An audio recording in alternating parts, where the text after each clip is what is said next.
क्या हुआ? जब केदारनाथ धाम के पास मौजूद एक गुफा में मिले महाभारत के वो दिव्य अस्त्र जिनसे लड़ा गया था विनाशक युद्ध, जिसे देखकर हर किसी की रूह कांप गई। केदारनाथ, जहां भक्त भगवान शिव के दर्शन को आते हैं, वहीं कुछ खोजकर्ता और पुरातत्वविद हिमालय की उन्हीं घाटियों में छुपे उन रहस्यों को ढूंढने जाते हैं जो आज भी समय के परे जीवित हैं। बहुत कम लोगों को पता है कि केदारनाथ और त्रियुगी नारायण के बीच की पर्वतीय श्रृंखला में ऐसी कई गुफाएं मौजूद हैं जिन तक आज भी आम आदमी नहीं पहुंच सकता। इन गुफाओं के बारे में शास्त्रों और पुराणों में वर्णन है कि यहां महाभारत काल के दिव्य अस्त्र छुपाए गए थे, विशेष रूप से वे अस्त्र जिन्हें आम मनुष्यों से दूर रखना आवश्यक था। कुछ दशक पहले भारत सरकार और डीआरडीओ ने मिलकर एक उच्च गोपनीय सर्वेक्षण किया था, जिसमें केदारनाथ के आसपास के कुछ क्षेत्रों को भूचुंबकीय स्कैन से देखा गया। यह रिपोर्ट सार्वजनिक नहीं हुई, पर ऐसी अफवाहें फैलीं कि कुछ स्थानों पर बेहद असामान्य ऊर्जा स्रोत मिले जो किसी सामान्य धातु से नहीं जुड़े थे। यहां तक कि कुछ वैज्ञानिकों ने यह दावा भी किया कि इन गुफाओं में रेडियोधर्मी तत्वों की मौजूदगी मिली जो प्राकृतिक नहीं हो सकती। 2017 में नेपाल के एक साधु जो दशकों से हिमालय में तपस्या कर रहे थे, उन्होंने यह दावा किया था कि उन्होंने अश्वशक्ति और पाशुपतास्त्र जैसे अस्त्रों की ऊर्जा को महसूस किया है। उन्होंने बताया कि ये अस्त्र अभी भी हिमालय की किसी गुप्त गुफा में संरक्षित हैं और इनकी रक्षा स्वयं शिव के आदेश पर कुछ दिव्य आत्माएं करती हैं। गंगोत्री से लेकर केदारनाथ और बद्रीनाथ के बीच कई ऐसे इलाके हैं जहां लोगों ने असामान्य रोशनी, रहस्यमयी ध्वनियाओं और गुफाओं से निकलती ऊर्जा तरंगों को अनुभव किया है। स्थानीय लोग इन स्थानों को देवताओं का सुरक्षित क्षेत्र मानते हैं और यहां बिना अनुमति के प्रवेश करना निषिद्ध है। तो क्या वाकई महाभारत के विनाशकारी अस्त्र आज भी धरती पर मौजूद हैं? क्या ब्रह्मास्त्र और पाशुपतास्त्र जैसे अस्त्र अब भी इंतजार कर रहे हैं अपने योग्य धारक का? और क्या यह गुफा कोई साधारण स्थान नहीं, बल्कि एक ऐसे रहस्य का द्वार है जिसे जानना आज भी वर्जित है? जानेंगे सभी प्रश्नों का उत्तर, परंतु आगे बढ़ने से पहले भगवान शिव के सच्चे भक्त इस वीडियो को एक लाइक करके कमेंट बॉक्स में सच्चे दिल से हर हर महादेव जरूर लिखें। सनातन धर्म के ग्रंथों में वर्णित दिव्य अस्त्र शस्त्र केवल कल्पनाओं की उपज नहीं थे, बल्कि वे शक्तियां थीं जिनका संचालन केवल अत्यंत तपस्वी और योग्य योद्धा ही कर सकते थे। महाभारत युद्ध का वर्णन करते समय जिन अस्त्रों की बात की जाती है, ब्रह्मास्त्र, पाशुपतास्त्र, वज्र, नारायणास्त्र, नागास्त्र, वे केवल विनाश के प्रतीक नहीं थे, बल्कि ऊर्जा और चेतना के वैज्ञानिक रूप थे। अब सोचिए, अगर ये अस्त्र केवल कथा होते तो हजारों सालों तक उनकी चर्चा वेदों, उपनिषदों और पुराणों में जीवित कैसे रहती? हिमालय, जिसे तप का क्षेत्र माना गया है, उसी की गहराइयों में गुप्त रखे गए उन दिव्य शस्त्रों की चर्चा आज भी कुछ साधुओं की जुबान से सुनने को मिलती है। 1979 में भारत तिब्बत सीमा पुलिस द्वारा किए गए एक गुप्त सर्वेक्षण में उत्तराखंड के त्रियुगी नारायण और सोनप्रयाग के बीच स्थित एक दुर्गम क्षेत्र में ऐसी गुफाएं चिन्हित की गईं जिनमें सामान्य मानवीय उपस्थिति असंभव थी।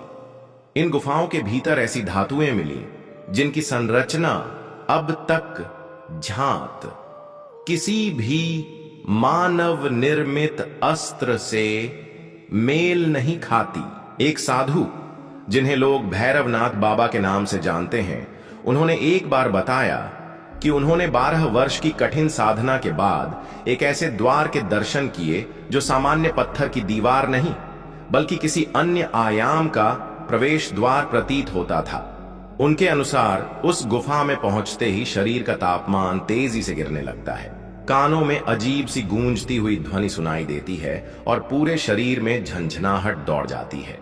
एक और चौंकाने वाली घटना 1997 की है, जब एक जापानी पर्वतारोही दल जो कैलाश पर्वत के रहस्य खोजने आया था, उसने गुप्त रूप से केदारनाथ के दक्षिण पूर्वी क्षेत्र में स्थित एक गुफा में प्रवेश किया। उस गुफा में उन्होंने कुछ चमकदार शिलाएं, रहस्यमयी चिन्ह और दीवारों पर उकेरी गई आकृतियां देखीं, जिनमें से एक में एक योद्धा को हाथ में ऊर्जा से बने धनुष और तीर के साथ दर्शाया गया था। यह चित्रण हूबहू उस ब्रह्मास्त्र की तरह था जैसा महाभारत में वर्णित है। भारतीय अंतरिक्ष अनुसंधान संगठन ISRO के कुछ वैज्ञानिकों ने भी उपग्रह इमेजरी से यह संकेत पाया कि बद्रीनाथ और केदारनाथ के बीच के क्षेत्र में कोई बड़ा भूगुहा नेटवर्क मौजूद है। लेकिन जब इस पर अधिक कार्य करने की योजना बनाई गई तो मौसम की बाधाओं और कुछ अज्ञात घटनाओं के चलते उसे रोक दिया गया। स्थानीय पंडितों और पुरोहितों का मानना है कि जब महाभारत का युद्ध समाप्त हुआ तब भगवान श्री कृष्ण और भगवान शिव की अनुमति से पांडवों ने उन सभी दिव्य अस्त्रों को हिमालय की गुफाओं में समाधिस्थ कर दिया था। पाशुपतास्त्र जैसे अस्त्रों को उपयोग करने के लिए केवल मंत्र ही नहीं बल्कि आत्मिक चेतना का विशिष्ट स्तर चाहिए होता है। इसीलिए उन अस्त्रों को साधारण मनुष्यों से दूर रखा गया।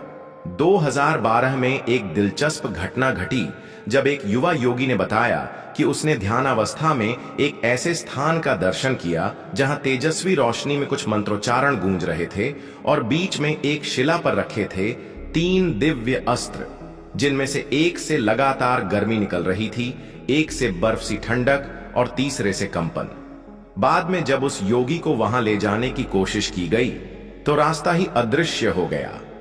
ऐसे कई संकेत मिले हैं कि ये अस्त्र किसी भौतिक रूप में न होकर एक ऊर्जा संरचना में बदले जा चुके हैं, जिन्हें केवल विशिष्ट तरंगों या मंत्रों से ही सक्रिय किया जा सकता है।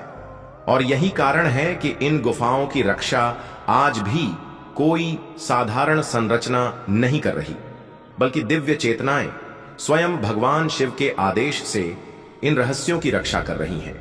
कुछ साधु मानते हैं कि जब कलयुग अपने चरम पर पहुंचेगा और अधर्म का बोलबाला होगा तब ये अस्त्र फिर से सामने आएंगे, परंतु केवल एक सच्चे योद्धा के हाथों में। ये अस्त्र तब तक छुपे रहेंगे जब तक समय स्वयं उन्हें प्रकट करने का निर्णय नहीं लेता। अब सोचने वाली बात यह है, क्या कोई इन अस्त्रों की खोज में निकला है? क्या कुछ शक्तियां उन्हें पुनः पाने का प्रयास कर रही हैं?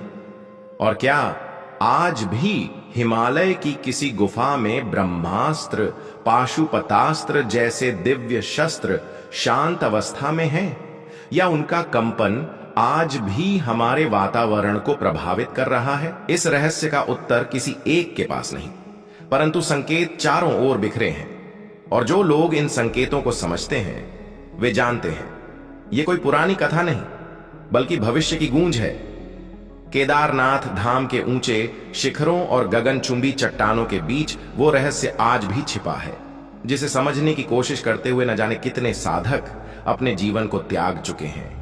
परंतु समय समय पर ऐसी घटनाएं सामने आती हैं जो ये संकेत देती हैं कि महाभारत काल के वे दिव्य अस्त्र आज भी कहीं न कहीं अपनी शक्ति के साथ अस्तित्व में हैं। और सबसे चौंकाने वाला पहलू यह है कि कभी कभी उनका प्रभाव आज भी सामान्य जीवन में महसूस किया जाता है। 2015 में केदारनाथ यात्रा पर गए कुछ श्रद्धालुओं ने दावा किया कि मंदिर के पीछे की दिशा में उन्हें रात के समय अचानक एक नीले प्रकाश का तेज फव्वारा आकाश की ओर उठता हुआ दिखाई दिया। वो कोई साधारण प्रकाश नहीं था। उसे देखने के बाद कुछ लोगों ने उलझन, कुछ ने मंत्रमुग्धता और कुछ ने भय का अनुभव किया। स्थानीय साधुओं ने इसे दिव्य ऊर्जा के जागरण की निशानी बताया। एक और घटना 2021 की गर्मियों में घटी, जब एक साधु बाबा जो वर्षों से मंदिर के पीछे स्थित दुर्गम क्षेत्रों में साधना कर रहे थे, अचानक से एक दिन बदले हुए स्वर में बोले, अब वो समय आ रहा है जब दिव्य अस्त्रों की छाया फिर से पृथ्वी पर पड़ेगी। मानवता की परीक्षा फिर शुरू होने वाली है। उनका शरीर अस्वस्थ था, लेकिन उनकी आंखों में वह तेज था जिसे देखकर वहां मौजूद हर व्यक्ति का रोम रोम सिहर गया। कुछ पुरोहित बताते हैं कि हर बार जब केदारनाथ मंदिर में विशेष रुद्राभिषेक होता है तो मंदिर के एक खास कोने से एक कंपन सी महसूस होती है, मानो जमीन के भीतर से कोई ऊर्जा बाहर आने को तैयार हो। कई बार मंदिर में पूजा करते समय धूप या अग्नि की लौ एकदम से लहराने लगती है, जैसे कोई अदृश्य शक्ति उसके चारों ओर घूम रही हो। 2018 में एक युवा साधक जो पहले एक वैज्ञानिक था और अब पूरी तरह तपस्या में लीन है, उसने कहा कि ब्रह्मास्त्र जैसे अस्त्र ऊर्जा के बीज होते हैं, जिन्हें जागृत करने के लिए केवल मंत्र ही नहीं बल्कि आत्मा का विशुद्ध होना भी अनिवार्य है। और अगर कोई उन्हें अनधिकृत रूप से छूने की कोशिश करे तो या तो वह स्वयं भस्म हो जाए या उसका मानसिक संतुलन टूट जाए। ऐसे ही एक चमत्कार की बात लोग आज भी करते हैं, जब एक विदेशी शोध दल जो केदारनाथ के पास गुफाओं में वैज्ञानिक खोज कर रहा था, वह अचानक अपने कैमरे, यंत्र और मानचित्र वहीं छोड़कर रातों रात गायब हो गया। उनके किसी सदस्य ने 2 साल बाद अपने देश लौटकर बस इतना कहा, वहां कुछ था जो हमारी समझ से परे था। वो कोई साधारण गुफा नहीं थी, वो जीवित थी। और यही है हिमालय और केदारनाथ की वास्तविकता, जहां हर पत्थर में शक्ति है, हर गुफा में चेतना है और हर रहस्य केवल उन लोगों के लिए है जो विनम्रता से उसकी गोद में सिर झुकाते हैं। महाभारत के दिव्य अस्त्र अब भी शायद वही हैं, हिमशिलाओं में समाये हुए, ब्रह्मांड की गति के साथ एकाकार होकर प्रतीक्षा में उस दिन के लिए जब फिर से धर्म की रक्षा के लिए उन्हें पुकारा जाएगा। अगर आपको हमारी यह कथा रोचक लगी हो तो वीडियो को लाइक करें, चैनल को सब्सक्राइब करना न भूलें और कमेंट में जरूर बताएं कि क्या आप मानते हैं कि ब्रह्मास्त्र जैसे अस्त्र आज भी हमारे बीच किसी रहस्यमयी गुफा में मौजूद हैं। अगले रहस्य तक नमः शिवाय।